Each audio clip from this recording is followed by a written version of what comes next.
Familiar ka ba sa chocolate salami? Wait, hindi ito meat product or karne na may chocolate. Totoong hindi familiar sa atin ang dessert na to because it's a traditional Italian and Portuguese dessert that can also be found in many other European countries. Pero totoo no, sound weird ang chocolate salami.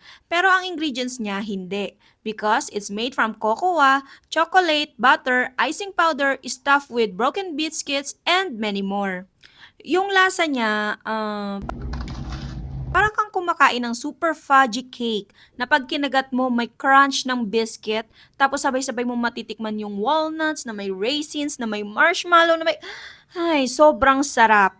Na para ma-experience nyo rin, kung ihahalin tulad ko, parang kapag nandun ka na sa bucket list mo, na hindi mo malaman kung saan kalilingon, dito hindi mo malaman kung anong una mong matitikman. Ang laki, ang haba niya, sobrang sulit nito guys.